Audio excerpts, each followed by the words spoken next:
in here. Okay, so I'm here for you guys to ask me any question that you might want to ask me. Because I know that you know what, more than half of our population is single. And there's a reason for it. I feel like today, women and men are stuck. Nobody knows how to date anymore. So I got together with VH1 to create the show, Why Am I Still Single? And the point of the show is not to bring people down, it's to build people up and actually look at them and figure out why they're still single. And I know I have to say, because I'm always being compared to other matchmakers, but there really isn't anybody like me. I don't compare myself to anybody, I'm a freak of nature. I'm ADD, I was married, I have 2 children, a 9-year-old gorgeous daughter Sophie and a 13-year-old boy Joshua. And I was married and living in Woodfield Country Club in Boca Raton, Florida. Okay? And I had everything that any girl would want to show her parents. A beautiful husband, a beautiful house. I had a BMW and a Mercedes and Christian Louboutins and Birkin bags to keep any girl happy. And at the end of the day, I was empty. And I said to myself, I don't understand. This is everything my mother wanted me to marry. Beautiful, Jewish. I have 2 kids. I don't understand. And when he touched me, I counted to 10 backwards and I faked every single orgasm. But thank God he gave me 2 children. Okay? I'm just being honest. And one day I turned around and I said to Mark, we are the mayoress of Boca Raton, Florida. I don't know if you guys are impressed with that because I wasn't. It's like living in a fishbowl. Katie, are you listening? I'm listening. Love you. I love you more. So I got out of that marriage with no attorney. I always choose to look at the positive thing. I said, we have 2 beautiful kids. Let's get out of this marriage. I'm a matchmaker. I'm a dating expert. I'm a love coach. I'm a jackass. It doesn't matter at the end of the day what you call me. You go your way. I go my way. Just give me enough money for Botox. That's it. And I want to be on my way. And he's like, really? Okay. Because we really weren't meant to be soulmates. And I went out on my journey. If anybody's seen the show, in the beginning of the show, I say, I fell in love with a bald used car salesman. Well, that man over there is the love of my life, Michael. We've been together for 6 years. And the point that I'm trying to make when I make that is, when I first got divorced, I had unrealistic expectations, just like everybody else. And I said, I want to marry a man who looks like John F. Kennedy Jr. And he should come from a family like the Kennedys. And he should also be the CEO of his company. And I want him to be And guess what? At the end of the day, that's bullshit. It's all about chemistry. The richest people are the people who go to bed at night and don't have to fake their orgasms and have a foundation based on love. And their core foundation is solid.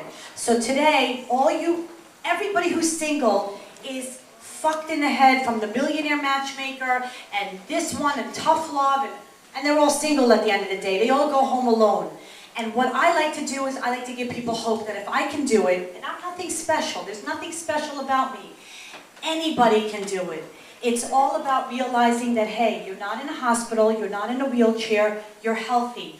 What's beautiful to one man is not beautiful to another man. Recently, my favorite matchmaker, Patty, who I think is a beautiful human being, and an intelligent woman.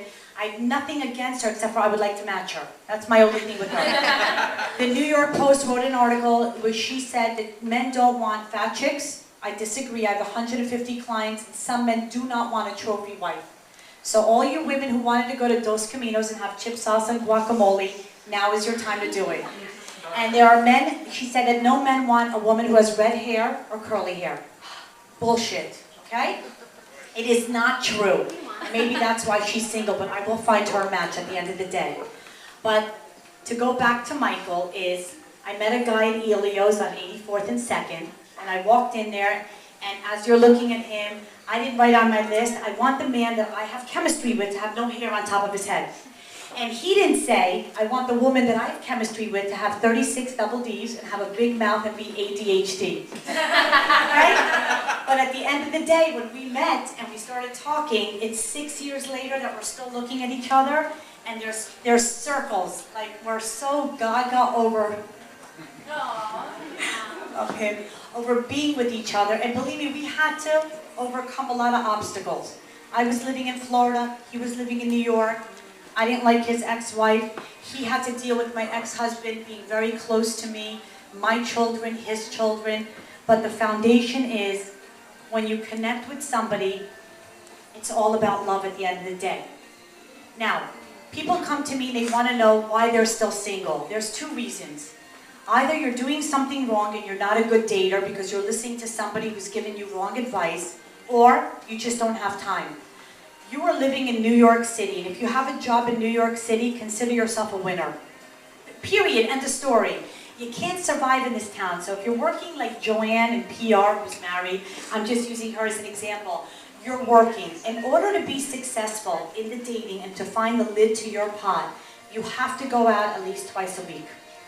And everybody's like, oh my God, that's so fucking insane. It's not insane. You have to date at least 8 times a month because you have to connect with somebody. So if you go out 1 time a month and you say, oh, I can't stand these blind dates and dating, you're going to end up empty-handed because you can't just rely on that one person to connect with. There is no matchmaker who can guarantee chemistry. You got to go out and remember that every person is a person of value. So I went out on 100 blind dates until I met Michael. And every blind date I said, I'm so sorry, at the end of the day there's no chemistry there, but that person introduced me to somebody and I just started networking where I had so many people to connect with and so many people who are value as opposed to, oh, so many people, I call them Dan and Debbie Downers, have the wrong attitude when it comes to dating. So there's many reasons why people are still single. You could have unrealistic expectations. You could be a Dan and Debbie Downer. You can listen to your mom, your sister, your best friend, and it's really not what you want. But when you go out there, and people say to me, where do I go? It doesn't matter. I can tell you to go to Per Se. I can tell you to go to Dos Caminos. I can tell you to go to Il Molino's. I can tell you to go to the bar. I have hundreds of places where I have matched my clients and they ended up married. But if you walk in there and you don't have the right tude, you're not going to seal the deal. And what does the right tude mean? Just being open. Hi, how are you?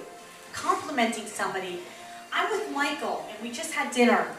Guy walks in, I'm like, I love your tie. Oh, thank you so much. My wife bought it for me. Okay. You have a great wife. She's got great